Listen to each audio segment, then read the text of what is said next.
Morning, this is Northern Light for Wednesday, August 30th. I'm Todd Moe. Monica is back tomorrow. Despite an uptick in COVID-related hospitalizations, New York's health commissioner says a new COVID variant hasn't yet surfaced in the state, but health leaders are on the lookout for a variant that may be able to evade prior immunity. It's really different than the Omicron subvariant. So right now, we haven't seen it in New York, popping up in different parts of the planet. We're paying attention to it. And the big question is it going to be a problem or not? And that's what we're going to try to find out. The new CEO of the Olympic Regional Development Authority says she wants Lake Placid to be the home of more Olympic and international sporting events. I'd love to see from, a regional and a national standpoint, a lot of these sports start to return to the venues. They used to be the home bases for U.S. teams and for large training programs. Certainly, now we want the venues to be operated at capacity. Also, tomorrow is the deadline for concealed carry permit holders to recertify following last year's changes to the state's gun laws. We'll have more on that story. All that's coming up on Northern Light. Stay tuned.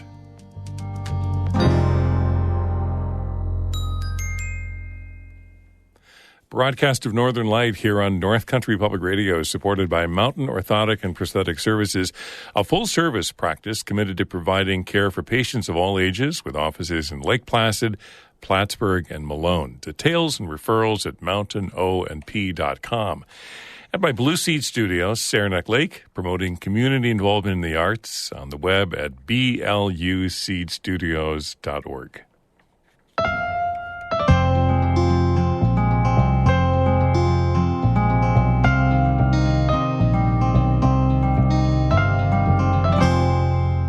This is Northern Light. I'm Todd Moe. The next CEO of the Olympic Regional Development Authority says she'll be looking into new ways to make ORDA profitable. Ashley Walden is joining at a time when Olympic facilities have benefited from nearly $1 billion investment over the years. ORDA also continues to get an annual influx of more than $100 million from the state. Walden takes over in September from outgoing CEO Mike Pratt, who led the agency for 6 years. Emily Russell spoke with Walden about her plans for ORDA. You bring some different characteristics as a leader to ORDA, the first female CEO, a former Olympian yourself, competing in luge at the 2002 Winter Games in Salt Lake City. How do you see your strategy for leading the organization differing from the outgoing CEO, Mike Pratt?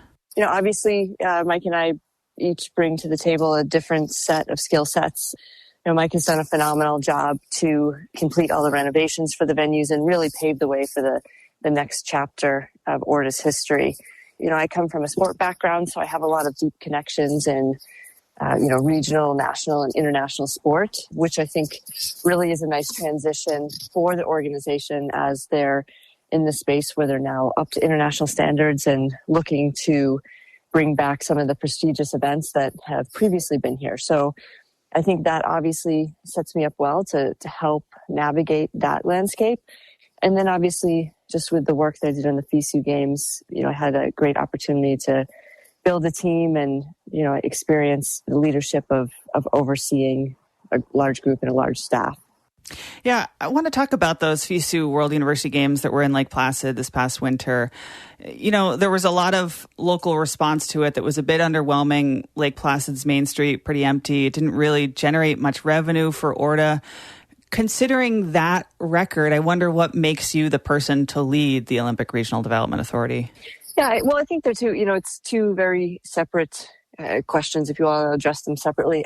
So I think first with the FISU Games, it never really was supposed to be about a return on investment over a 2-week period. Obviously, the goals and some of the catalysts that the University Games brought to the table were the venue modernizations, helping to expedite some of the Main Street projects, some of the housing pieces that were lined up. And in those ways, I really do see the games as a success, and they basically ensure that Lake Placid long-term will be able to continue with its sporting legacy and attract visitors to the area for decades to come. So in that way, we really have always had the focus on the long-term goals of it. There's a lot of experiences and ties that go from the work that I had to do on the organizing committee side with the University Games and over to this position. Obviously, the biggest is, and from a leadership standpoint, having to, had to very quickly assemble a team that covered several different areas, some directly within sport and some on the, supporting functional area side. So those are a lot of, experience that I'm now able to bring forward and address, because obviously the ORDA venues are more than just sporting venues. There's so much that goes into them, and there's a number of operations spread across multiple regions. So as you say, those facilities just got, this massive investment from the state. ORDA is still on track to get more than $100 million from the state. Is that something you expect just to keep happening in perpetuity? And if so, how do you rationalize that to taxpayers? It's a really good question. And it's one, to be honest, it's difficult for me to answer right now because, I officially start next month. And, until I am able to dig in and better understand the operations, where the revenue production is, where there's opportunities to increase the revenue, maybe decrease some expenses. It's hard to say exactly what that future looks like. Obviously, the goal is to increase revenue. The amount of state support after the capital improvements should drop a bit, but there's quite a bit of investment that's gone in, and with additional value in all of these venues, there's obviously going to always be a large budget in order to maintain those operations. So again, difficult for me to say exactly what that future holds, but certainly in the next couple of months, that's a piece I'll really be digging into. Looking towards the future, climate change is just something that we have to address when we're talking about the winter and winter sports. We know that they're going to be, less reliable here in the North Country, more freeze thaws that we've been seeing in the last few years. There's new snowmaking technology and ice making technology, but that can only go so far when it's really warm. How does ORDA plan to cope with that? Obviously, sustainability and climate change is really at the forefront of everybody's minds right now, especially on the winter sports side. So it's something that has to be addressed in, every operation that's run. As Mike led the renovations for all of these, sustainability was at the forefront. So lots of efficiencies, modern technologies that are helping to increase the protection of snow with less resources, which obviously means that snow can be made in more unreliable times. There was recently a study done to evaluate previous Winter Olympic host cities and see which ones would still be viable. And really, it was noted that there's only a few that will, through 2050, be able to maintain or even look at hosting winter sporting events due to climate change. But Lake Placid is one of those cities that will be able to maintain it. So I think that's certainly an opportunity for our area. I know you haven't even really started at ORDA in the CEO position, but when you look 5 to 10 years down the line, where do you hope the organization is at? I really hope to see all of these prestigious international events that we were not able to host until recently. It would be nice to start to see them come back. I'd love to see from, a regional and a national standpoint, a lot of these sports start to return to the venues. They used to be the home bases for U.S. teams and for large training programs. Certainly now we want the venues to be operated at capacity, and really start to build strong relationships with all the communities that we operate in, and find out ways that we can partner with them to provide, benefits and opportunities to the communities. Ashley Walden is the new CEO of the Olympic Regional Development Authority. She spoke with Emily Russell. Tomorrow is the deadline for New Yorkers to recertify their concealed carry permits. Catherine Wheeler reports the law now requires the permits to be recertified every 3 years. The changes to New York State's concealed carry laws went into effect last September after the U.S. Supreme Court threw out the state's prior law. That century-old law limited concealed carry permits to people who could show a special need for self-protection. Concealed carry permit holders used to be able to wait 5 years to recertify their permits. Now it's 3. The new requirement doesn't affect premises-restricted permits. The new state law bars concealed carry for most people in sensitive places, such as bars, stadiums, government buildings, churches, and state parks. Tomorrow, August 31st, is the deadline to recertify if the permit was issued before September 1st, 2020. Anyone who was issued a concealed carry permit after that date can wait until the third year of their permit to recertify.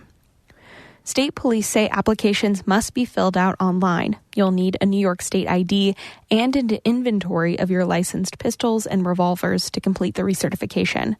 Catherine Wheeler, North Country Public Radio. Authorities are investigating the murder of an 88-year-old woman in Watertown. Raina Eves was found dead in her apartment on Sunday. According to the Watertown Daily Times, Eves worked as a nurse at Mercy Hospital before retiring. She attended Trinity Episcopal Church, where she also volunteered, though her limited mobility kept her from attending church recently.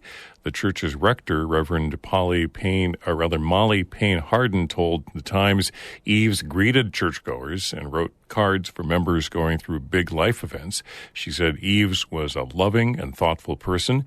Police told the Times the attack wasn't random and it's not clear when the murder occurred. Anyone with information is asked to contact state police at 315-366-6000. The town of Messina will once again host the nation's top professional bass anglers next year. The Bass Pro Tour will come to the St. Lawrence River in August 2024 for its Stage 7 of the tour. It'll include 6 days of fishing competition. The St. Lawrence River is a top destination for professional and amateur anglers. Last week, pro anglers were competing in Clayton at the Minn Kota Bassmaster Elite. And this past June, Bassmaster Magazine ranked the river as the second top spot for bass fishing in the country, saying it could be one of the best places ever for smallmouth fishing. It was bumped from number 1 by O.H. Ivy Lake in Texas. Get more information anytime and more news on our website at ncpr.org.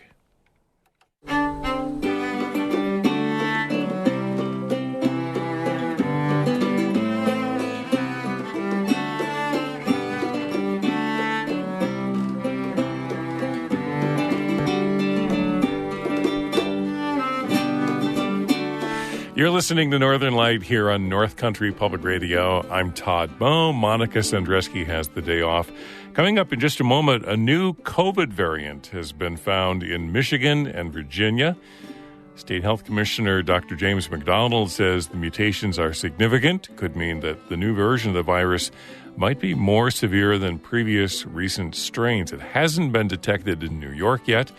We'll get more on this story from our Albany reporter Karen DeWitt coming up in a moment.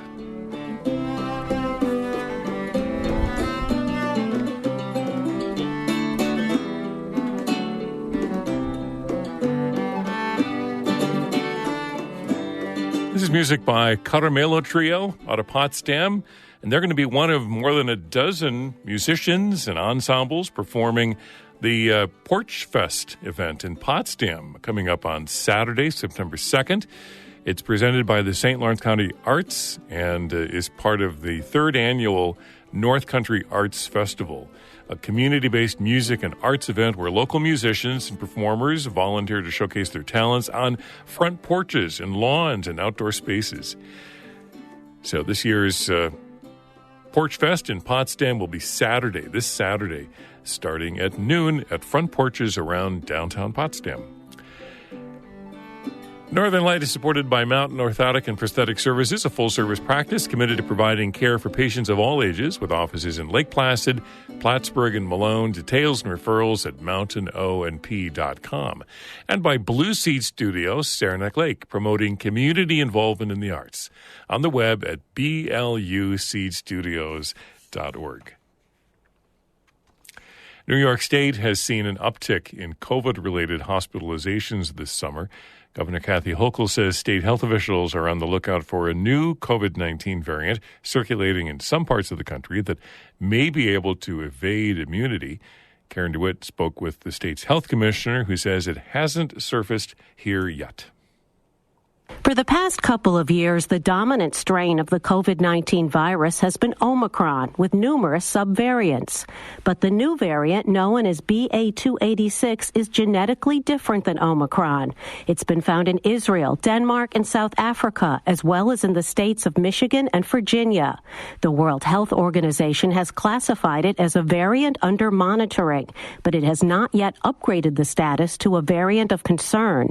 State Health Commissioner Dr. James McDonald says the mutations are significant and could mean that the new version of the virus might be more severe than previous recent strains or could evade prior immunity. But he says scientists don't know yet. This one's different, and that's why we're paying attention to it, because it's really different than the Omicron subvariant. So right now, we haven't seen it in New York popping up at different parts of the planet. We're paying attention to it. And the big question is it going to be a problem or not? And that's what we're going to try to find out. The state health department's Wadsworth laboratories are intensifying their analysis of wastewater across the state to try to detect any sign of the new variant. They're also collecting more samples of positive COVID tests conducted in healthcare settings to determine if BA.2.86 shows up. The news comes as COVID-related hospitalizations are increasing, although they're at a much lower rate than at the height of the Omicron wave between November of 2021 and January of 2022. It also comes as schools are reopening for the fall. McDonald and Governor Hochul recommend that schools review current CDC guidance and promote vaccinations and testing. They say schools should also make sure classrooms are properly ventilated and that teachers reinforce proper hand washing and other healthy practices. But McDonald said there's no cause for undue worry right now, and he's not changing his recommendations on what to do if you feel sick. If you do have signs and symptoms of COVID, get a test. If you're positive, talk to your healthcare provider about whether treatment is right for you. It was for me, helped me quite a bit when I had COVID. McDonald says he felt better after a few days of rest, and he says most people who come down with COVID in the next few weeks and months should have a similar outcome. The newest variant raises the possibility that a new vaccine due out later in September, aimed at providing immunity from the most recent Omicron subvariants, might not be as effective against the new strain. But health officials still recommend that people should get the vaccine when it becomes available. In Albany, I'm Karen DeWitt. A third horse in St. Lawrence County has tested positive for Eastern equine encephalitis. The county's health department says it's the second horse in the Brazier Falls area to test positive. The first case in the county was found earlier this month in a horse in Briar Hill.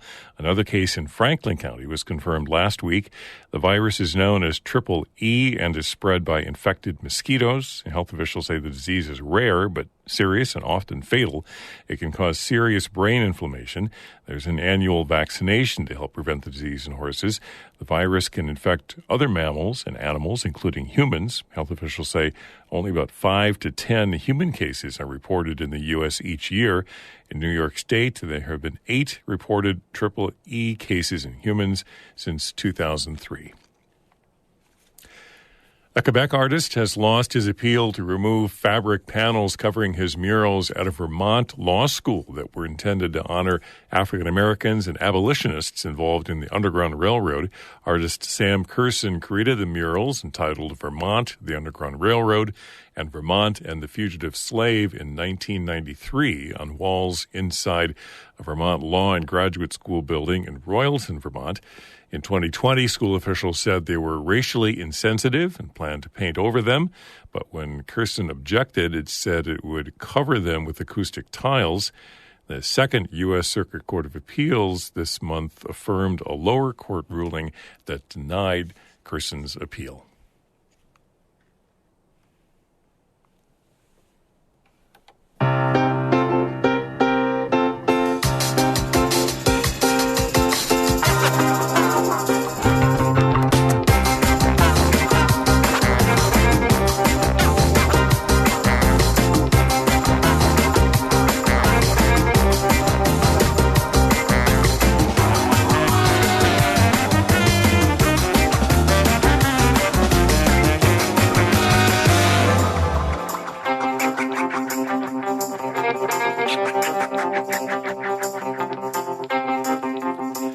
This is Northern Lights here on North Country Public Radio. Good morning. I'm Todd Moe. Thank you so much for listening. The time is 8:20. Coming up in just a moment, Teddy Roosevelt returns to Newcomb next month for TR Weekend. We'll have more on that, and also stay tuned for more of Morning Edition and Bird Note coming up after 8:30. Northern Light, supported by St. Lawrence Health, offering My Care, a way for patients to access health information and stay connected to their care team. Registration is available at stlawrencehealthsystem.org. And North Country Children's Museum, Potsdam, with hands-on and minds-on exhibits and programs for children 12 and under and their families, open Wednesday to Sunday, 10 to 5, northcountrychildrensmuseum.org. The Weather Service says showers, thunderstorms on and off today and tonight. Highs in the 70s for much of the region today, and then tonight a low near 60. Tomorrow and Friday, partly to mostly sunny skies, and then partly cloudy skies on Saturday. We are media sponsor for Teddy Roosevelt Weekends. It's coming up September 8th through the 10th in Newcomb. Celebrate Roosevelt's historic visit to the region with a weekend of family-friendly events, including games, live music, crafting, and a visit from Teddy Roosevelt impersonator Joe Wigand. We've got more information on our website at ncpr.org/calendar. Joe Wigand is the country's premier Teddy Roosevelt repriser, and he'll be returning next month for the annual TR Weekend. It'll highlight the connection between Roosevelt and the National Park Service and also Newcomb. This year's event, again, is being held September 8th through the 10th in Newcomb. A few years ago, as part of the Adirondack Attic series, reporter Andy Flynn caught up with Wigand at the North Creek Depot Museum. It was the station at North Creek that then Vice President Roosevelt rode from Mount Marcy upon learning of the death of William McKinley in 1901. When he was shot greeting visitors at the Pan American Expo on September 6th in Buffalo, I had been that morning in Burlington, Vermont, took a ship across Lake Champlain up to Isle La Motte, and was there at Lieutenant Governor Fisk's farm, preparing to address a dinner of the Vermont Fish and Game Association when his phone rang, and I was first informed that McKinley had been shot. So I raced to Buffalo, New York, to be with the president and his family, and after some days the physicians assured us that he would recuperate from his wounds, and the cabinet felt it would do the nation's anxiety and, importantly, Mr. Flynn, Wall Street's anxiety some good if I was seen to go on a planned vacation with my family in the beloved Adirondacks. The family had already arrived at Adirondack, now known as Tahowas, and Mr. Kellogg met me. I first came here by train alone to North Creek on September 11th, was taken by carriage to Aden Lair, had luncheon with my driver there at the Cronin's establishment, and then was taken to the road that went up to the Upper Works. That's where Mr. Kellogg met us with Mrs. Roosevelt, and I spent 2 wonderful days of vacation there at the McNaughton Cottage, now being restored there in Tahowas. On the 12th, we went and camped as a family at Lake Colden. On the morning of the 13th, my family returned to the McNaughton Cottage, while Noah Lacoste, the guide, took me up to the top of Mount Marcy. And on coming down from Mount Marcy, we were having lunch at Lake Tear of the Clouds. And that's when the hunting guide, Harrison Hall, was seen running up the path with a note for me, a telephone message that had been taken from the cabinet stating that they thought the president was dying and I was needed in Buffalo. So it was that night that I raced down, first Mr. Hunter taking me with his big bay, and then Mr. Kellogg taking the buggy with 2 horses that had worked the day skidding logs in the woods. And then at Aden Lair, Mike Cronin awaited me with Dick and Frank, his 2 Morgans. And we sped down from Aden Lair here to the North Creek Depot, stopping a couple of miles out of town to allow me to straighten myself and allow the horses to catch a breath. We sped across the wooden bridge, and the clatter of the horses and buggy coming across the bridge announced to the people who'd been waiting here in town that I was on my way. As we sped to the depot, it was 6 o'clock. I raced up the stairs of the depot, and there my secretary, Mr. Loeb, handed me the telegram from John Hay that stated that at 2:15 that morning, President McKinley had died while I was en route down the morning. I simply turned and waved to the people of North Creek outside the train as the train began to roll down the tracks. I, of course, later that afternoon, in the Wilcox Mansion in Buffalo, New York, took the oath of office. So the confusion in part is the fact that I became president at the moment that McKinley died. Technically, I was the president. There was no vacancy in the office. It's interesting that the town fathers of the town of Newcomb, New York, had determined that that was about 100 yards west into the town of Newcomb, rather than to the east and into the town of Minerva. But then I was informed of becoming president here in North Creek upon my arrival at 6 o'clock, and took the oath of office that afternoon in Buffalo. Thank you very much. One last question. Why, when you got that note at Lake Tier of the Clouds, did you sit down and finish your sandwich? Well, indeed, it was ox tongue that we were eating, canned ox tongue at the time. Well, of course, I'd been in Buffalo for several days, from the time at which I arrived right after the shooting, up until the morning of the 11th. And I saw that family and those friends so terribly bereaved and in so much anxiety that unless I thought I could do some good in Buffalo, there was no need, in my first thought, to make great haste to be there when the last report I had was that President McKinley would indeed recuperate from his wounds. So you know how, even in today, with the improved communications that we have, there's always misinformation and a misfiring that's occasionally made. And what I didn't want to do was to race to Buffalo if all I was going to do was to stand there and witness more of the terrible suffering of that family. You may know that the Democratic papers of the country, many of them had castigated me, stating that I was something like a turkey vulture waiting over the body of the wounded lamb. I wasn't going to submit myself to that sort of criticism and second-guessing again.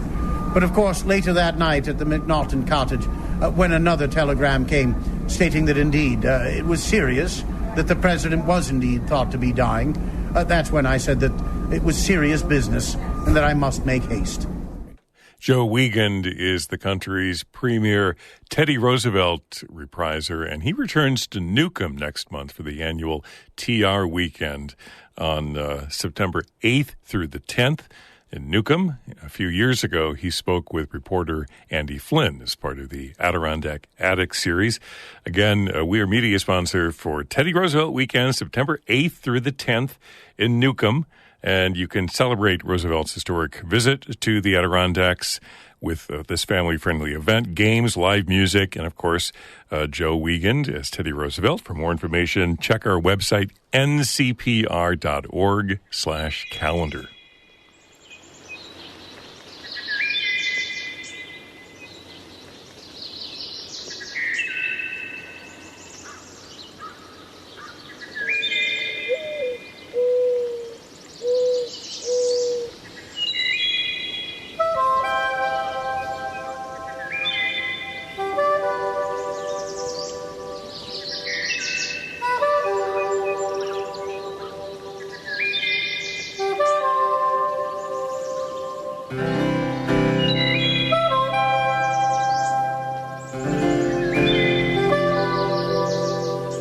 The legendary Paul Winter Consort performs This Glorious Earth at Weatherwatch Farm in Saranac coming up on Labor Day. That's Monday, September 4th at 3 o'clock. 7 exceptional artists renowned for their unique blend of jazz, world, and classical music. Paul Winter on soprano saxophone, and also local guitarist Paul Myers will be part of the ensemble as well. You can get tickets via the Hill and Hollow Music website, hillandhollowmusic.org. It's rain or shine. It's an outdoor event under a large tent on a hayfield looking south to the high peaks of the Adirondacks. That's the Paul Winter Consort performing This Glorious Earth at Weatherwatch Farm in Saranac, Monday, Labor Day, September 4th at 3 o'clock. Check the website for more information, hillandhollowmusic.org. This is music from their album Light of the Sun, the Well-Tempered Wood Thrush.